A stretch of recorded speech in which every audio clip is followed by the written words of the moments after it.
نهتدي لولا أن هدانا الله وأشهد أن لا إله إلا الله وحده لا شريك له وأشهد أن محمدا عبده ورسوله اللهم صل على محمد وعلى آله وأصحابه أجمعين هو الذي أرسل رسوله بالهدى والدين الحق ليظهره على الدين كله ولو كره المشركون أما بعد Alhamdulillah Allahumma arinal haqqa haqqan warzuqna ittiba'ah wa arinal batila batilan warzuqna ijtinabah. Allahumma inna nas'aluka al-huda wat-tuqa wal-afafa wal-ghina la ilaha illa ant subhanaka inna kunna minadh dhalimin. Allahumma ij'alna minat tawwabin waj'alna minal mutatahhirin. Rabbana zidna ilman nafi'a mubarakah wala haula wala quwwata illa billahil aliyyil azim. Alhamdulillah, hadirin dan hadirat yang dirahmati Allah. Pertama sekali marilah kita memanjatkan kesyukuran kepada Allah Subhanahu wa taala kerana dengan limpah kurnia-Nya serta taufik dan hidayah yang Allah Subhanahu wa taala kurniakan kepada kita, dapat kita bersama-sama sekali lagi pada pagi yang mulia ini untuk kita meneruskan pengajian dan perbincangan kita. Pada pertemuan kita yang lalu, kita telah sampai ke muka surat 473. Hari ini kita akan meneruskan pengajian kita di muka surat 473 dengan tajuk yang baru, adab-adab berpuasa. Jadi kita akan mula bincangkan mengenai apakah perkara-perkara yang kita disunatkan untuk melakukan ketika kita berpuasa dan adab-adabnya. Alhamdulillah, kita kini berada di pertengahan bulan Rejab dan tanpa kita sedari lagi 2 minggu lebih kurang kita akan meninggalkan bulan Rejab, akan masuk bulan Sya'ban. Berarti bulan Sya'ban 30 hari, Rejab 14 hari, lebih kurang 45 hari. 40 hari sahaja lagi kita akan bertemu dengan bulan Ramadan Al-Mubarak. Dan kebetulan Alhamdulillah pengajian kita bertepatan dengan masa yakni sekarang kita berada di ambang bulan Ramadan untuk kita ulang kaji perkara-perkara yang berhubung kait dengan ibadah puasa yang bakal kita lalui insya-Allah. Hari ini tajuk seterusnya adalah adab berpuasa atau perkara-perkara yang kita disunatkan untuk melakukan ketika atau bagi mereka yang menjalani ibadah puasa. Penulis mengatakan, Al-Imam Syed Sabiq rahimahullah menjelaskan di dalam kitab terjemahan Al-Hidayah dalam bahasa Melayu muka surat 473, ketika berpuasa seseorang disunatkan menjaga sekaligus melaksanakan beberapa perkara-perkara berikut. Apakah antara perkara-perkara yang harus kita lakukan, yang harus kita renungkan, pastikan ketika kita menjalani ibadah puasa? Pertama, kita disunatkan makan sahur. Ya, umat Islam, yakni para ulama telah berijma' bahawasanya sunatnya untuk seseorang itu makan sahur dan sahur itu tidak wajib. Ya, ianya disunatkan. Maka barang siapa yang tidak makan sahur, maka puasanya tetap sah. Dari Anas radhiyallahu anhu bahwasanya Rasulullah sallallahu alaihi wasallam telah bersabda, tasahharu fa inna fi suhuri barakah. Makanlah di kala sahur. Makanlah sahur kerana makan sahur adalah satu keberkahan. Jadi para jemaah yang dirahmati Allah, kita disunatkan untuk makan sahur. Jadi di sini kalau kita renungkan, apa yang dimaksudkan makan sahur? Makan sahur itu adalah makan pada waktu sahur. Bilakah waktu sahur? Kita kena lihat para jemaah yang dirahmati Allah. Dalam satu hari ini ada beberapa waktu-waktu tertentu. Sekarang ni waktu apa? Waktu duha. Ya? Waktu duha sampailah apabila matahari bergerak condong ke arah barat sedikit. Apabila matahari berada di atas kepala condong ke arah barat, masuklah waktu zuhur. Kemudian selepas zuhur masuk waktu asar. Kemudian masuk waktu isyak. Kemudian waktu masuk tengah malam. Waktu tengah malam. Kemudian waktu tengah malam itu terbagi kepada 3 waktu. 1/3 malam, 2/3 malam, 3/3 malam. Solat pada waktu 3/3, 1/3 malam terakhir itu adalah sangat afdal. Apabila tiba masa sebelum waktu subuh, sebelum sebelum tercetus ataupun terbit fajar. Sebelum terbit fajar, maka itu ada satu waktu dinamakan waktu as-sahur. Di situlah waktu sahur. Jadi kita disunatkan makan pada waktu sahur. Jadi apabila terbitnya fajar, masuk waktu subuh. Apabila selepas masuk waktu subuh, kemudian terbitnya matahari, dah masuk selepas terbitnya matahari, kemudian masuk waktu duha dan seterusnya. Baik.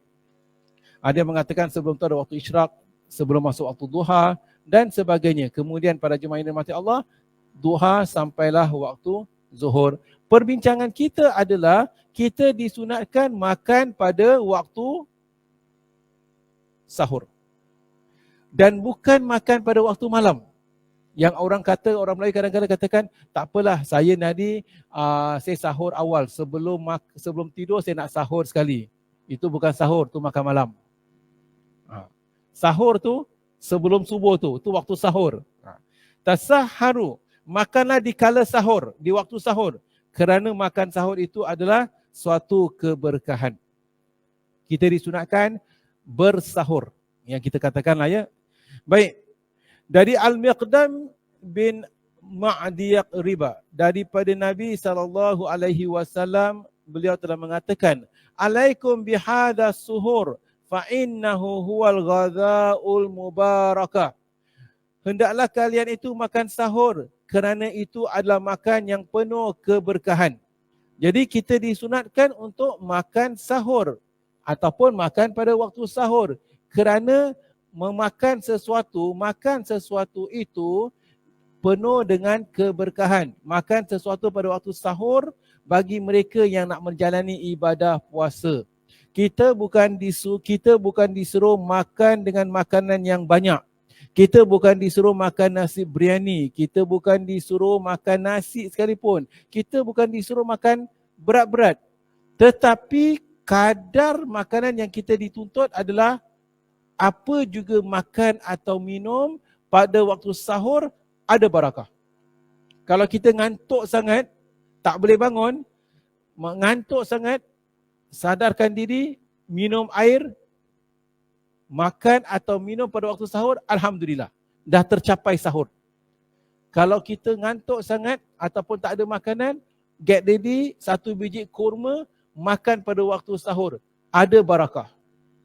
Jadi di sini para jemaah, kalau dapat jangan kita meninggalkan sahur. Makan sahur dipenuhi barakah kerana dia memberi satu kekuatan bagi orang yang hendak berpuasa, membuat dirinya semakin rajin beribadah dan meringankan bebanan puasa. Jadi kalau kita dapat, jangan meninggalkan sahur walau setakat 1 teguk air.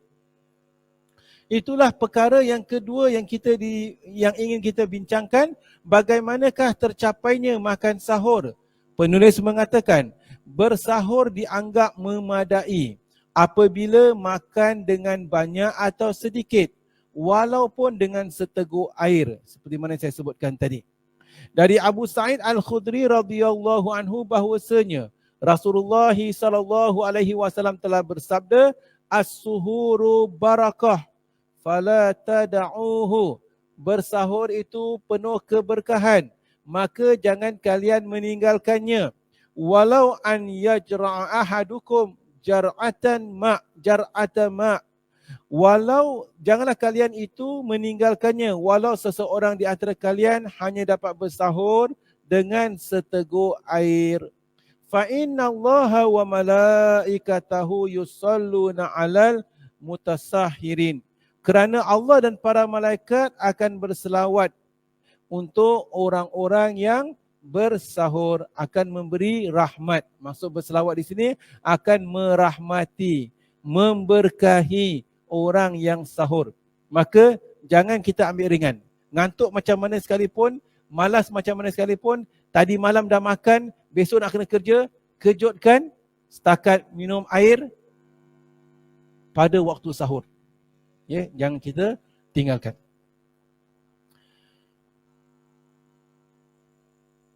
Ada di antara kita kena tengoklah, ada di antara kita kuat, kalau tak setakat makan satu biji kurma ada barakah insya-Allah. Tetapi kalau kita ini kadang-kala ya, kalau kita lihat selepas kita sahur, lepas itu kita tidur, lepas bangun tidur sakit perut. Jadi di situ kita kena jadi seorang yang bijak menjaga tubuh badan kita lah. Jangan makan terlalu kenyang, lepas makan pula terus tidur. Itu masalah.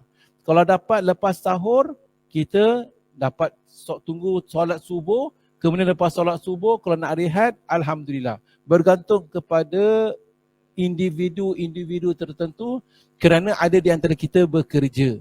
Ya, jadi ada di antara kita bekerja mungkin selepas sahur dia nak tidur dulu, kemudian 6.30 bangun. Dapat lelapkan mata sekejap, alhamdulillah. Pasal nanti nak bawa motor ke nak bawa kereta, penat. Kalau dapat, dia lepas sahur, kemudian lepas solat, kemudian nak rehat, pejamkan mata seketika, silakan. Bergantung kepada apa yang dapat kita lakukan. Waktu bersahur. Waktu sahur bermula daripada pertengahan malam sehingga terbit fajar dan disunatkan mengakhirkannya selagi mana fajar belum lagi terbit. Dari Zaid bin Thabit radhiyallahu anhu katanya, tasaharna ma'a Rasulillah sallallahu alaihi wasallam thumma qumna ila solah. Kami telah bersahur bersama Rasulullah sallallahu alaihi wasallam, lalu kemudian kami pun diri untuk menunaikan solat. Qultu kam kana qadru ma bainahuma. Sahabat itu bertanya, berapakah jangka masa waktu antara sahur dengan kalian solat tadi? Maka beliau mengatakan 50 ayat. Kami setakat membaca 50 ayat. Ya. Jadi apabila mereka telah sahur, kemudian selepas itu mereka pun tunggu untuk mendirikan solat masuk waktu subuh. Berapa lama agak-agak? Sahabat katakan lebih kurang 50 ayat. 50 ayat, ayat macam mana? Kalau kita baca ayat surah yang pendek, ringkas. Mungkin 50 ayat daripada Alhaakumut Takatsur sampai An-Nas. 50 ayat. Daripada Alhaakumut Takatsur sampai An-Nas, kita nak baca berapa lama? 10 minit, 15 minit boleh habis.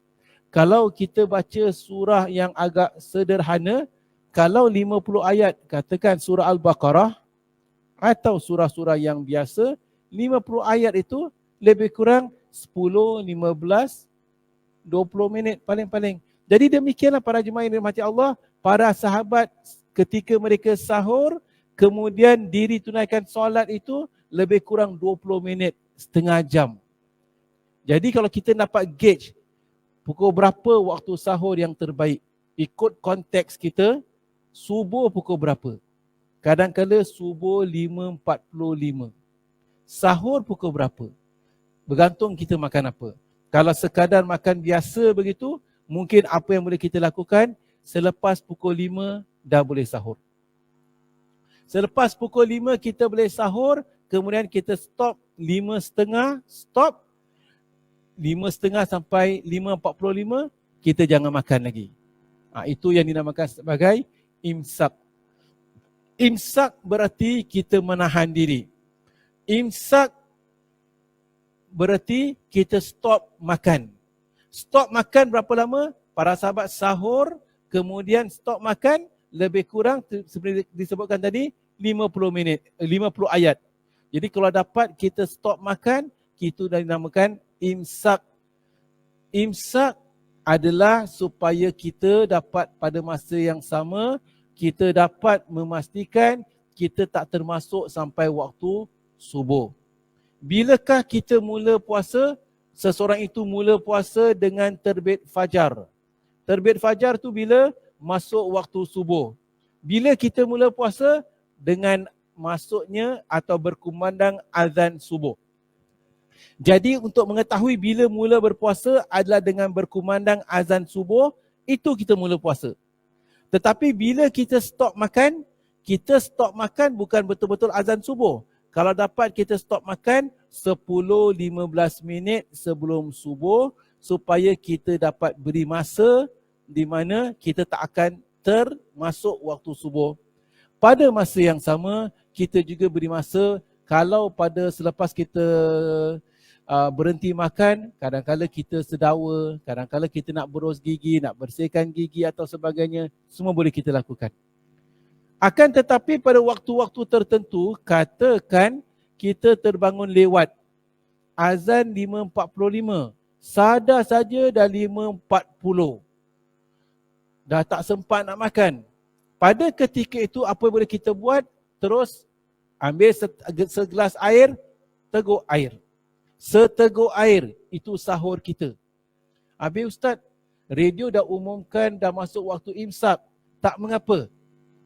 Radio umumkan telah masuk waktu imsak, itu hanya guideline saja untuk ingatkan kita telah masuk waktu untuk kita berhenti makan. Untuk membuat persiapan untuk puasa. Bukan bererti dah tak boleh makan. Seperti mana pernah kita sebutkan dan bincangkan sebelum ini.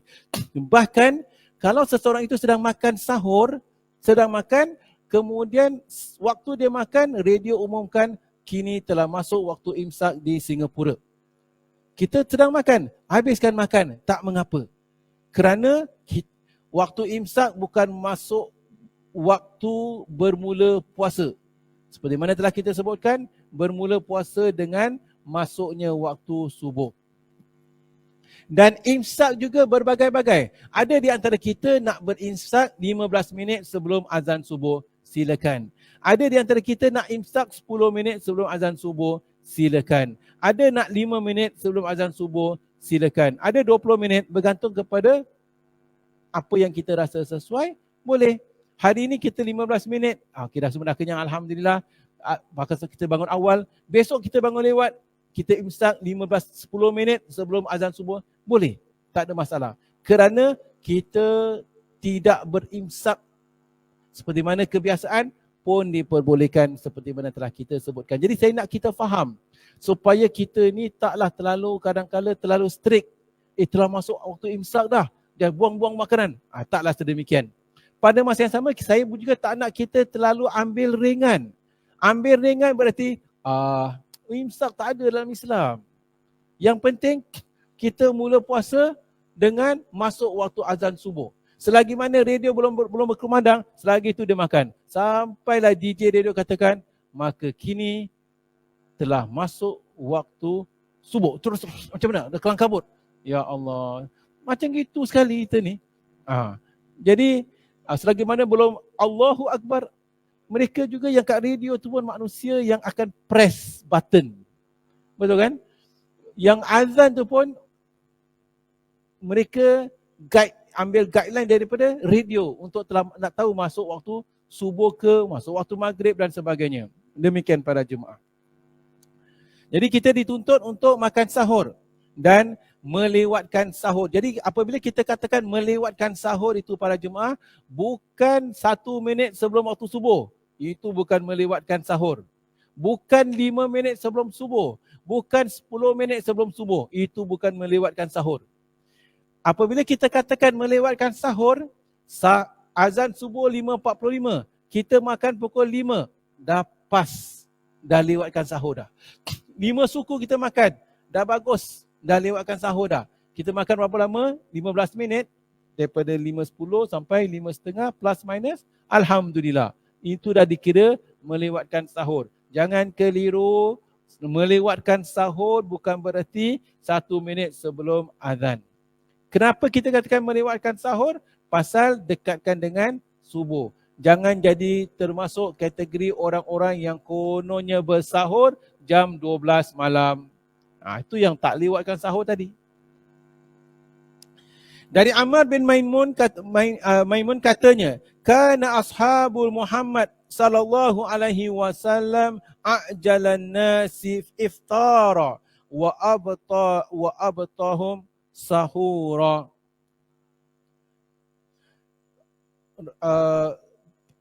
Ammar bin Maimun menjelaskan para sahabat Nabi SAW merupakan orang-orang yang paling gemar menyegerakan berbuka dan paling paling lambat ketika bersahur. Dari Abu Dzar Al-Ghifari radhiyallahu anhu menerusi hadis marfu' katanya, la tazalu ummati bi khairin.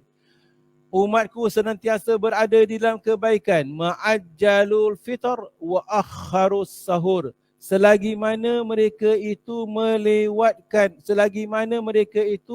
mempercepatkan berbuka dan melewatkan sahur. Jadi kita disunatkan melewatkan sahur seperti mana telah kita kupaskan. Alhamdulillah. Baik, nokta seterusnya. Bagaimana sekiranya seseorang itu ragu terhadap terbitnya fajar? Dia tak tahu dah masuk waktu subuh ke belum. Kenapa dia tak tahu? Pasal dia tinggal di padang pasir. Dia tinggal di gunung ganang. Tak ada radio, tak ada apa semua, tak ada. Maka atas dasar demikian dia ragu. Ni dah masuk waktu subuh ke belum masuk waktu subuh. Untuk kita tak ada masalah keraguan pasal kita ada sumber-sumber untuk mengetahui bila masuk waktu subuh.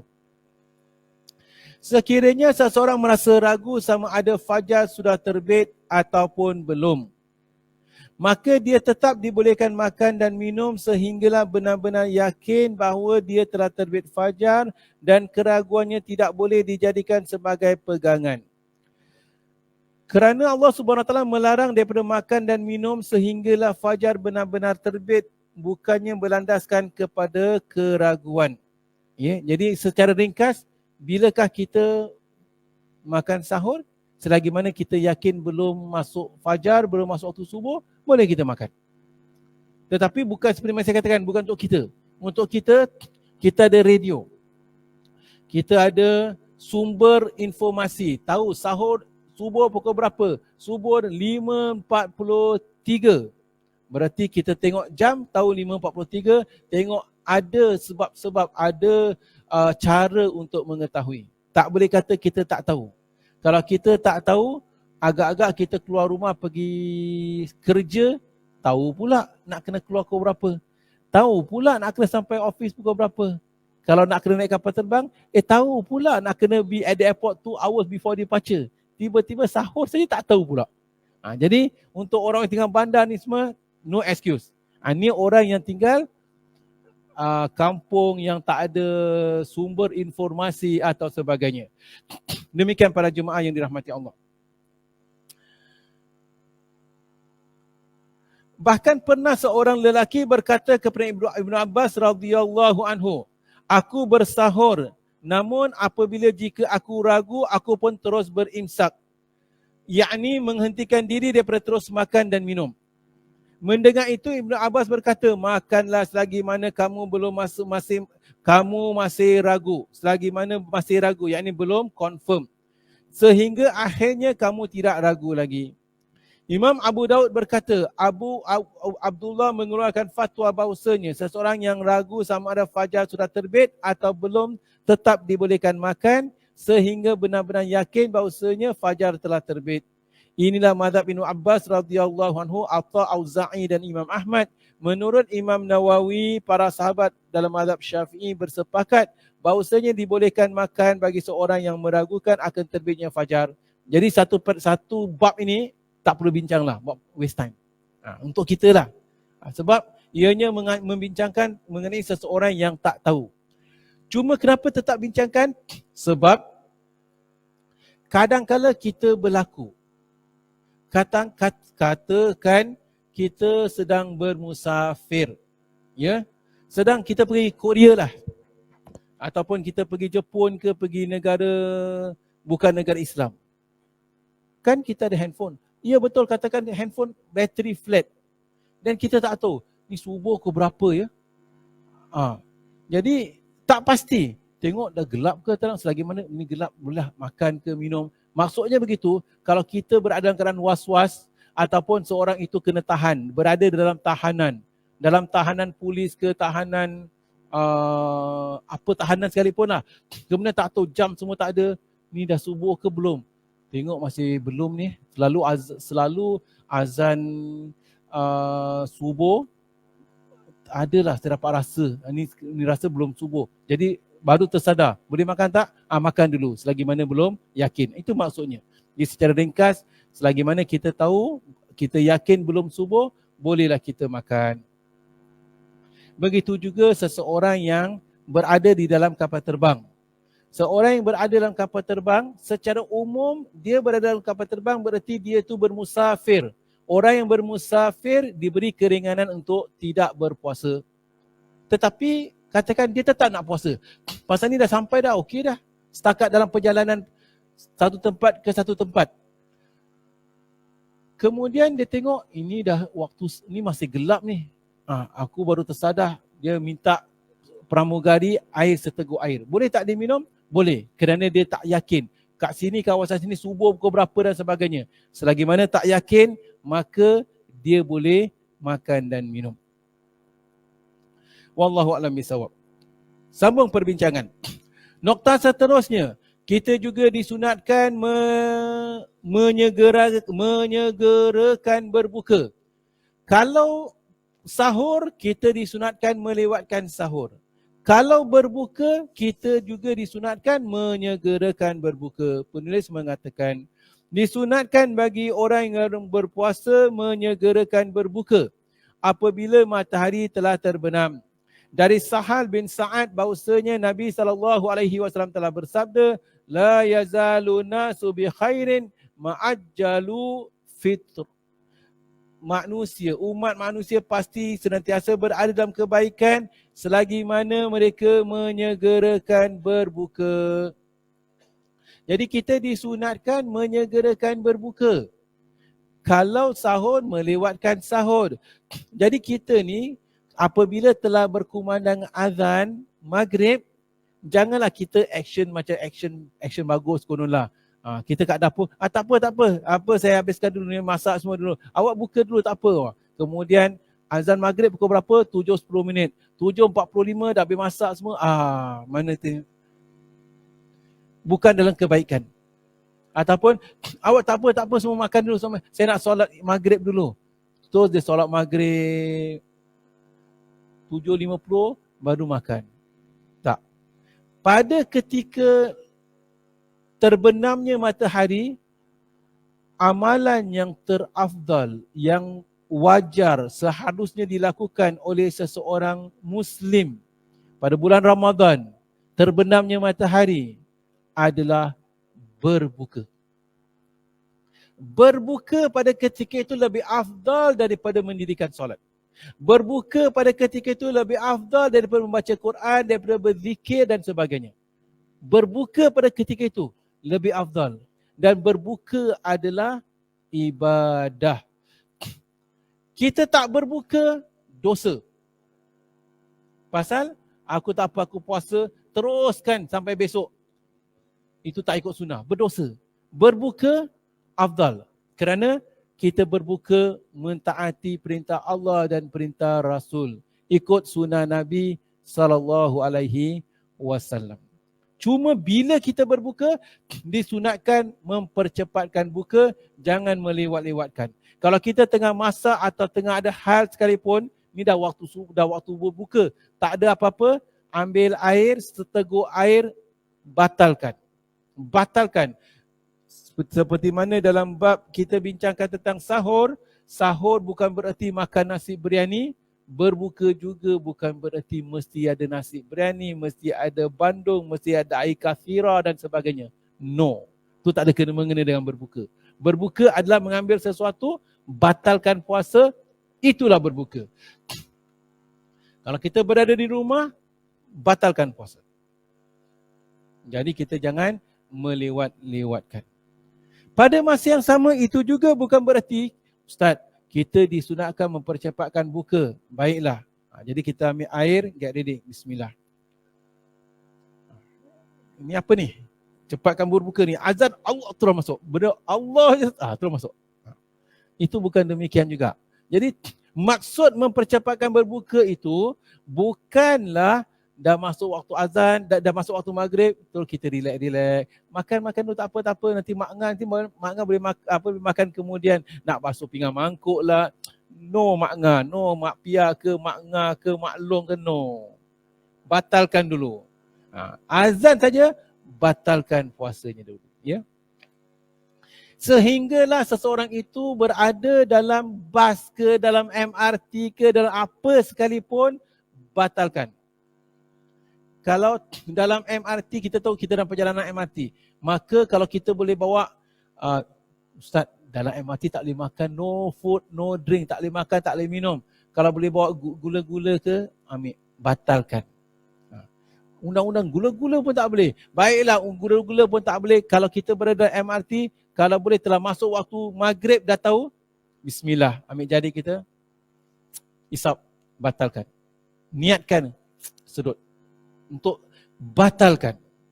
Kalau jari pula, tadi tengah kotor, Ustaz angkat barang, maka kita telan air ludah kita. Telan air ludah ketika puasa tak batal. Kecuali kalau kita telan air ludah memang niat nak batalkan puasa, batal. Innamal a'malu bin niat. Maka kita berada dalam MRT, dah masuk waktu subuh, dah tengok, dah masuk waktu maghrib, bismillah, telan. Kalau nak lagi special sikit dan perasa sikit, ambil perasa lidah kita.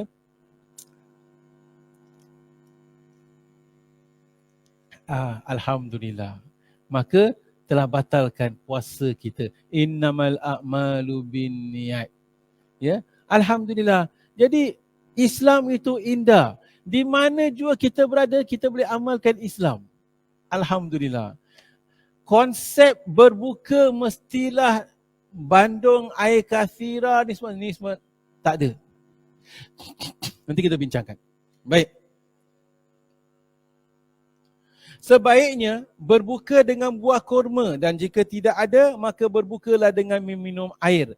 Dari Anas radhiyallahu anhu katanya, kana Rasulullah sallallahu alaihi wasallam yuftiru ala rutab, ya, ala rutabat. Jadi beberapa rutab. Jadi Rasulullah sallallahu alaihi wasallam berbuka dengan beberapa biji rutab, yakni rutabat, qabla an yusalli, sebelum baginda mendirikan solat. Fa in lam nakun fa'ala tamarat. Kalau rutab tak ada, maka Nabi berbuka dengan tamar. Rutab itu adalah kurma yang basah, kurma fresh. Kalau tak ada kurma fresh, makan tamar. Tamar adalah kurma kering yang selalu kita beli. Fa in lam takun hasawat min ma'. Jika tidak ada juga, maka baginda berbuka dengan beberapa teguk air. Kalau dapat ketika kita nak berbuka dengan rutab, kurma fresh. Kalau tak ada, kurma yang biasa kita, kurma kering, makan. Kalau tak, dengan air. Itu yang paling afdal. Dari Salman bin Amir bahawasanya Nabi SAW bersabda, "Idza kana ahadukum sha'iman falyuftir ala tamar, fa in lam yajid tamar fa ala ma, fa innal ma'a tahurun." Sekiranya salah seorang di antara kalian berpuasa dan apabila berbuka, hendaklah berbuka dengan tamar, dengan kurma. Kalau kurma tak ada, maka berbukalah dengan air, kerana air itu suci. Hadis ini menyatakan bahawasanya disunatkan berbuka sebelum mengerjakan solat maghrib dengan cara seperti mana yang disebutkan hadis di atas. Setelah mengerjakan solat maghrib, barulah boleh makan. Barulah digalakkan makan, kecuali apabila makanan sudah dihidangkan.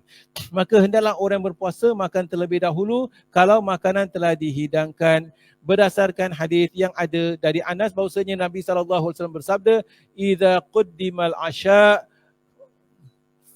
fabda'u bihi qabla salatil maghrib wala ta'jalu an asyaikum. Jika makanan malam telah dihidangkan, maka makanlah terlebih dahulu sebelum mengerjakan solat maghrib dan janganlah bergegas memakan hidanganmu. Baik para jemaah, apakah cara yang terbaik? Seringkali kita bincangkan, kupaskan, nak makan dulu ke nak solat dahulu? Jawapannya tak perlu bincang. Kita berbuka dahulu. Tak ada khilaf. Tak ada khilaf ulama tentang nak makan dulu ke nak solat maghrib dulu. Jawapannya adalah berbuka dahulu. Berarti apabila laungan azan, maka kita berbuka. Cuma definisi buka tu apa? Definisi buka adalah membatalkan puasa kita. Sama ada dengan makan kurma, minum air, silakan. Perbincangan seterusnya, lepas kita batalkan puasa kita, nak makan juadah. Ni perbincangannya. Nak makan juadah atau solat dahulu. Setiap tahun kita bincangkan perkara yang hampir sama, kita lalui perkara yang hampir sama. Apa yang terbaik? Berdasarkan pengalaman-pengalaman teman-teman kita dan sebagainya. Ada di antara family kita ataupun orang selalu komplain, Ustaz, saya lepas berbuka, selalu lepas makan, perut sakit, senak perut atau sebagainya. Kenapa? Kerana awak ni lepas tak makan selama 12-14 jam, terus bukan makan tapi lantak. Macam mana tak sakit? Jadi yang terbaik kalau dapat, afdalnya ketika telah dilaungkan azan, berbuka dahulu, ada kurma silakan. Kemudian minum air putih. Kalau kemudian kebetulan ada bubur, makan semangkuk bubur, full stop. Biryani, yang lain semua later. Jadi sebaiknya supaya tak bergaduh nanti waktu Ramadan, bincangkan perkara ini bersama family. Buat persetujuan. Telah diiktifakkan oleh keluarga kita bahawasanya tahun ini kita akan lakukan perkara ini. Apabila telah berkumandang laungan azan, kita akan berbuka dengan sama ada kurma, air plus bubur. Dah. Not more than that. Kuih-kuih yang lain semua nanti. Lepas maghrib. Selepas kita berpuasa tak makan selama 14 jam, kemudian kita basahkan kita punya tubuh badan kita dengan air putih. Dia lembap sedikit. Lagi baik kalau air putih itu air yang hangat. Ya, jangan panas sangat, jangan air sejuk. Air yang warm. Kemudian kita minum. Rasa tubuh badan pun alhamdulillah segar. Kemudian solat. Lepas solat, kita dah alhamdulillah, dah normal dah. Dia dah momentum, dah mula bergerak enjin. Lepas solat, nikmatilah juadah. Dah tak perlu fikirkan tentang solat maghrib, dah tunaikan. Nikmatilah juadah yang ada. InsyaAllah tak akan berlaku sakit perut lepas makan. No, insyaAllah. Yang berlaku sakit perut tu mubasyaratan, immediately azan saja makan sebanyak-banyaknya. Ini masalah. Jadi ubah para jemaah. Seperkara lagi, ketika berbuka jangan nak minum carbonated drink. Apa juga air, gas. Air gas apa brand? Tahulah kita macam-macam brand ada. Nak sebut nanti kata kita jangan kena sue pula kan. Dia tak semestinya air brand A ke brand B, brand C. Selagi mana air itu air carbonated drink, air yang bergas out, Ramadan tak perlu nikmati. Satu hari perut kosong terus kita isikan gas. Apa jadi? Bloated. Jadi ini masa yang terbaik untuk adjust. Air carbonated drinks tak boleh dibeli untuk berbuka puasa. Walau apa saja sekalipun dikatakan, tak payah. Air putih bagus. Air putih suci. Masya Allah. Ya. Kemudian selepas tu nak minum air yang panas, air terpulanglah. Jadi maksudnya makan juada itu adalah selepas maghrib. Ustaz, dia bukan, keluarga saya ni bukan pasal tak nak makan selepas maghrib. Kan ada hadis tadi, apabila makanan telah terhidang, maka makan dulu. Kalau makanan telah terhidang, makan dulu. Kalau gitu jangan hidang, makan dululah. Biarkan makanan dalam kuali. Solat dulu. Ataupun kalau dah hidangkan, bukan apa, kita ada maid dah hidangkan makan. Beritahu maid, hidangkan makan sedikit-sedikit. Ketika kita solat maghrib nanti, lepas tu baru boleh hidangkan. Selain daripada itu, ada hikmah juga. Kenapa apabila makanan telah terhidang, Nabi suruh kita makan dahulu. Ada beberapa sebab. Antara sebabnya, sebahagian kawasan kampung kadang-kala ada kucing. Kadang-kala ada tikus. Kadang-kala ada lalat ke, lipas ke. Tak nak nanti kalau makanan dah hidang, para sahabat tunaikan solat di masjid. Mereka pergi masjid, tunaikan solat. Kemudian pada time balik, kucing dah makan makanan atau sebagainya. Itu sebab pertama antaranya. Sebab kedua, tak nak menjejas solat kita. Kalau solat kita nanti sedang solat, ada tak kucing tadi makan, ada tak begini. Solat pun tak khusyuk. Jadi kalau solat tak khusyuk, makan dululah. Tapi kalau kita yang tinggal HDB ni, kalau rumah tak piara kucing, tak akan ada kucing, tak akan ada binatang buas untuk makan makanan kita. Aman. Kita letak macam itu, cover, tak, tetap selamat. Tak adalah kita ni pun pelahap sangat, tak khusyuk solat kita pasal makanan tu tetap ada. Di sini para jemaah yang dirahmati Allah, ringkasan cerita tak perlu dipertimbangkan berdasarkan pengalaman teman-teman kita yang terdahulu dan yang terkemudian.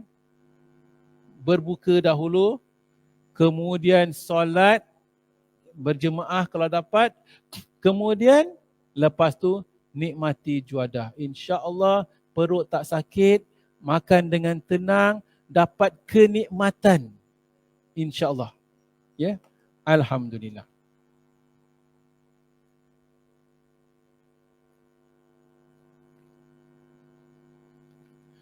Nokta yang keenam, berdoa ketika berbuka dan ketika sedang berpuasa. Ketahuilah para jemaah yang dirahmati Allah, apabila seseorang itu berpuasa, itu adalah antara waktu yang doanya makbul. Nescaya ketika dia berpuasa, perbanyakkan doa. Ketika dia berbuka, perbanyakkan doa. Ketika berbuka para jemaah, perbanyakkan doa. Kalau tak perbanyakkan doa pun, manfaatkan waktu berbuka untuk berdoa. Bila kita berbuka, telah masuk laungan azan. Kita pun sama ada makan kurma atau minum air. Kita makan kurma, bismillah. Makan kurma, batalkan puasa kita, itulah waktu kita berbuka. Selepas batal puasa kita, doa. Doa. Ketika kita berbuka, bukan sebelum berbuka. Apabila ingat, apabila terbenamnya matahari, amalan yang terafdal pada ketika itu bukan solat maghrib, bukan baca Quran. Tinggalkan Quran, tinggalkan solat maghrib, tinggalkan zikrullah, tinggalkan yang lain. Berbuka adalah afdal. Kerana ini adalah satu amalan ibadah. Umat Islam, kita buat apa jua kerana Allah. Kita sabar kerana Allah, marah kerana Allah, tak marah kerana Allah, maafkan kawan, maafkan teman kerana Allah. Kita tak makan di siang hari bulan Ramadan pun kerana Allah, dan kita makan pun kerana Allah. Makan dan tak makan kerana Allah. Allah Ta'ala larang kita makan di siang hari Ramadan Alhamdulillah, sami'na wa ata'na. Siang hari Ramadan, walaupun makanan-makanan apa juga ada, walaupun orang tak nampak, tetap tak makan. Kerana Allah. Terbenamnya matahari, subhanallah. Semua manusia di seluruh alam ini, dengan terbenamnya matahari, mereka semua bismillah. Makan kerana Allah. Itu nikmat. Kesatuan ummah mengabdikan diri kepada Allah. Pada ketika itu, seperti mana saya katakan, ibadah berbuka adalah ibadah yang agung. Utamakan berbuka. Apabila telah berbuka, telah batal puasa, doa. Apa nak doa? Doa apa juga doa yang kita nakkan. Apa juga doa yang kita hajatkan. Setiap orang mempunyai hajat-hajat yang berbeza. Doa apa yang kita nak. Hari ini doa lain, besok doa lain, lusa doa lain. Doa yang berbagai-bagai. Doa minta pengampunan daripada Allah Subhanahu Wa Taala. Doa moga-moga Allah Taala ampunkan ibu bapa kita. Doa moga-moga Allah Taala memberi keberkahan dalam apa juga perkara yang kita usahakan. Doa dikurniakan rezeki yang halal, lagi mencukupi. Doa mendapat kesihatan. Doa anak kita lulus. Doa ini dan itu. Lakukan. Antara lain ketika berbuka. Kita ada 30 hari puasa. Berbagai-bagai doa yang berbeza boleh kita baca doa. Selain daripada itu juga ada juga doa-doa yang Nabi SAW pernah baca. Ibnu Majah meriwayatkan daripada Abdullah bin Amr bin Al-As bahawasanya Nabi SAW pernah bersabda, "Inna lis-shaim indal fitrihi da'watan ma turaddu." Sesungguhnya untuk orang yang berpuasa, ketika dia berbuka, terdapat satu waktu yang dimakbulkan doa. Yakni ketika dia berbuka, dimakbulkan doanya itu. Yaqulu, maka Nabi SAW pernah membaca doa, Allahumma inni as'aluka birahmatika allati wasi'at kulla syai' an taghfirali.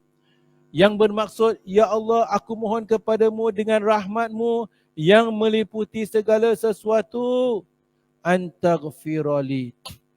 Yakni, untuk engkau ampunkan dosaku. Nabi SAW mohon pengampunan dosa. Sedangkan Nabi tidak berbuat dosa. Maka, antara doa yang makbul, antara doa yang kita digalakkan, mohon pengampunan dosa. Kita lakukan ibadah puasa kerana Allah, kita mengharapkan rahmat Allah, mengharapkan Allah Ta'ala terima puasa kita dan mengharapkan Allah Ta'ala ampunkan dosa kita. Kerana kita insan yang banyak membuat dosa, sama ada secara sengaja atau tidak, secara sembunyi-sembunyi atau terang-terangan. Allahumma ghfir lana ma qaddamna wa ma akharna wa ma asrarna wa ma a'lanna wa ma anta a'lam biha minna antal muqaddim wa antal muakhir la ilaha illa ant. Amin. Ya Allah, semoga Allah Ta'ala mengampunkan segala dosa-dosa kita yang telah kita lakukan. Dalam sebuah hadis yang lain bahawasanya disebutkan annahu sallallahu alaihi wasallam kana yaqul dhahaba dhama. Sesungguhnya Nabi telah bersabda, telah hilang haus dahaga, wabtalatil uruq, dan telah basah urat-urat, wa thabatal ajr, dan insya-Allah diperolehi pahala. InsyaAllah. Baik. Jadi itu juga pernah dibacakan oleh Nabi SAW. Dalam riwayat yang lain disebutkan bahawasanya Nabi SAW pernah bersabda, Allahumma laka sumtu wa ala rizqika aftart. Ya Allah, untukmu aku berpuasa dan dengan rezekimu aku berbuka. Ya. Jadi dapat kita lihat ada sebagian doa-doa yang kadang-kala memang kita baca. Imam Tirmizi meriwayatkan dengan sanad yang hasan bahawasanya Nabi SAW pernah bersabda, Salasatun la turaddu da'watuhum. Nabi telah bersabda di sana ada 3 golongan yang Allah Subhanahu wa taala tidak akan tolak doa mereka. Siapakah dia? As-saimu hatta yuftir. Seorang yang berpuasa sehinggalah dia berbuka. Wal imamul adil. Imam yang adil. Wal mazlum. Dan orang yang dizalimi. Ada 3 golongan orang yang ada doa Allah Ta'ala tidak akan tolak. As-saim hatta yuftir. Seorang yang berpuasa sehinggalah dia berbuka. Selagi mana dia berpuasa, selagi itu pahala doanya makbul di sisi Allah. Dalam riwayat yang lain, seseorang yang ketika dia berbuka. Jadi ketika dia berbuka, makbul doa. Wal imamul adil. Imam yang adil. Kalau ada imam, kalau dia adil, doanya tidak akan ditolak. Imam di sini adalah pemerintah. Pemimpin. Bukan imam maghrib. Bukan imam solat. Pemimpin. Kerana nak cari pemimpin yang adil, yang melakukan sesuatu kerana Allah, meninggalkan sesuatu kerana Allah, susah sekarang. Nak cari pemimpin, ketua, pemerintah yang adil kepada rakyat jelata, dia tidak menzalimi, tunaikan hak rakyat jelata, tidak takut kecuali kepada Allah, sangat sukar, hampir tak ada, kecuali bilangan yang sedikit. Imam yang adil itu yang lakukan semua hanya kerana Allah, doa kepada Allah, Allah Ta'ala akan kabulkan.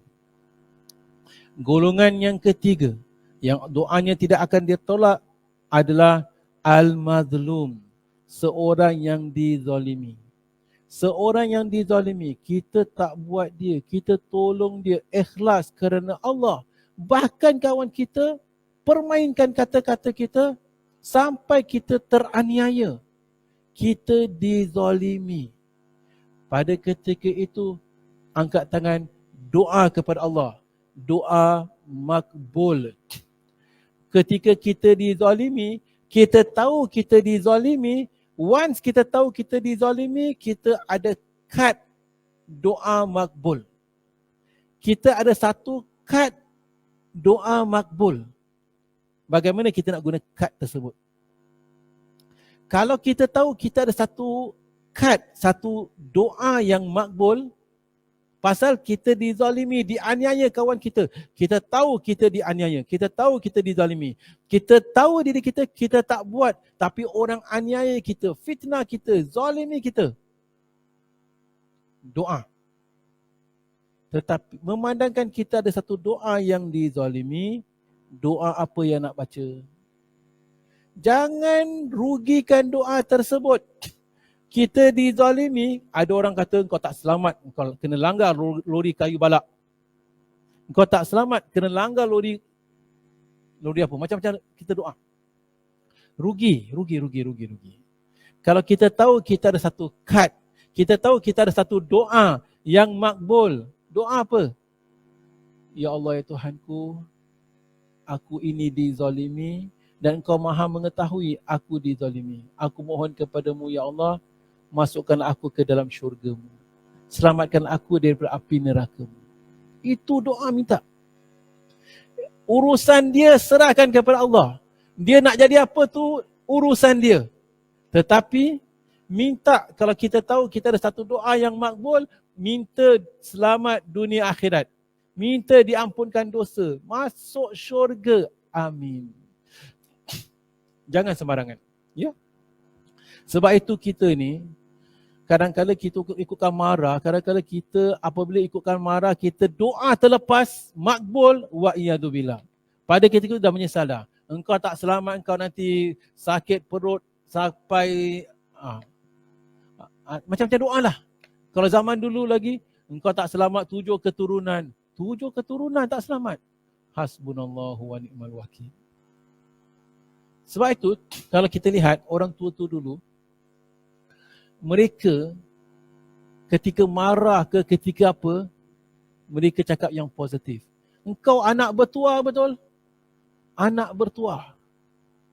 Kenapa? Bimbang-bimbang waktu tu, waktu doa makbul. Anak bertuah, alhamdulillah. Orang-orang Arab ketika mereka sedang marah, dia kata, Allah yahdik. Allah beri kamu hidayah. Hadakallah. Allah Ta'ala beri kamu taufik dan hidayah. Jarang dia sumpah sarena, sumpah macam orang kita lah, berbakul-bakul kasih. Hasbunallah wa ni'mal wakil. Contoh para jemaah yang dirahmati Allah. Baik, alhamdulillah. Ini ada beberapa doa-doa seperti mana saya katakan. Namun kita boleh berdoa dengan apa juga doa yang ingin kita doakan. Doalah. Ustaz, ada orang kata doa yang biasa kita baca tak betul, Ustaz. Allahumma laka sumtu wa bika amantu wa ala rizqika aftartu birahmatika ya arhamar rahimin. Nak baca doa tak ada masalah. Allahumma laka sumtu, ya Allah kerana-Mu aku berpuasa. Wa bika amantu, dan kerana-Mu, denganmu aku beriman. Wa ala rizqika aftartu, dan aku berbuka dengan rezeki yang kau kurniakan kepadamu, yang kau kurniakan kepadaku. Birahmatika ya arhamar rahimin, dengan rahmatmu ya Allah. Boleh kita baca doa, tak ada masalah. Baca doa apa saja, kemudian jangan stop situ. At least setiap hari tambah 1 atau 2 doa special. Dalam bahasa Melayu pun tak apa, yang kita nak bermohon kepada Allah. Mungkin hari pertama, ya Allah berilah aku kekuatan untuk aku memanfaatkan Ramadan ini dengan sebaik-baiknya, untuk aku menghidupkan malam-malam Ramadan. Golongkanlah aku bersama golongan hamba-hamba-Mu yang Engkau beri taufik dan hidayah. Hari kedua baca doa lain, hari ketiga baca apa juga doa. Jangan kita tinggalkan ketika berbuka. Ya, jadi jangan kita samakan orang yang faham dengan orang yang tak faham. Orang yang tak faham mungkin kurang kefahaman. Dia berbuka dengan juada yang begitu banyak. Laungan azan saja makan. Kadang-kadang lupa untuk azan, untuk baca doa. Kita dah faham, alhamdulillah. Kita jaga tubuh badan kita juga. Ikut sunnah. Berbuka dengan air putih katakan.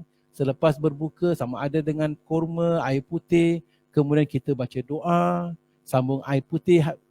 Lepas tu, yuk kita solat. Kemudian lepas solat, kemudian kita boleh nikmati juadah kita. Wallahu a'lam bissawab.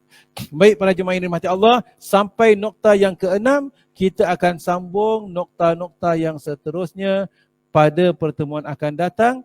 Kemudian kita akan bincangkan pula perkara-perkara yang membatalkan puasa dan perkara-perkara yang tidak membatalkan puasa ketika seseorang yang berpuasa itu lakukan. Wallahu a'lam bishawab. Baiklah para jemaah, memandangkan masa, sampai di sini saja pertemuan kita.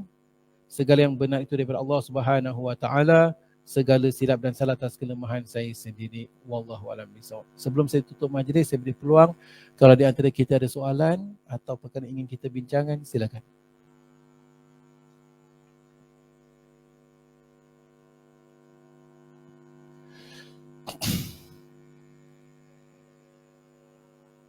Kita akan sambung pertemuan kita, dan pada bulan Ramadan selalunya kelas kita akan sambung, ya.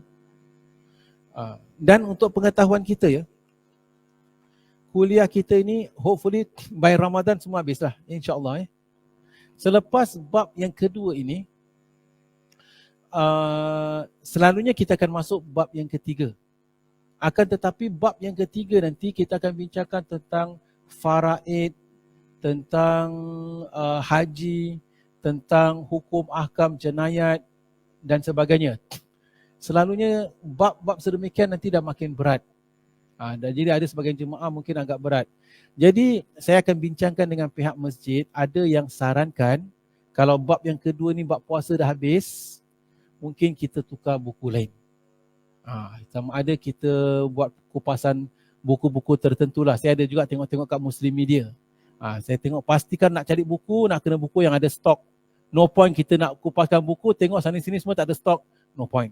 Jadi kita insya-Allah selepas jilid yang kedua ni saya akan bincangkan dengan pihak masjid, kalau dengan penyetujuan mereka kita dapat satu kitab yang menarik atau sesiapa yang nak sarankan boleh kita sarankan.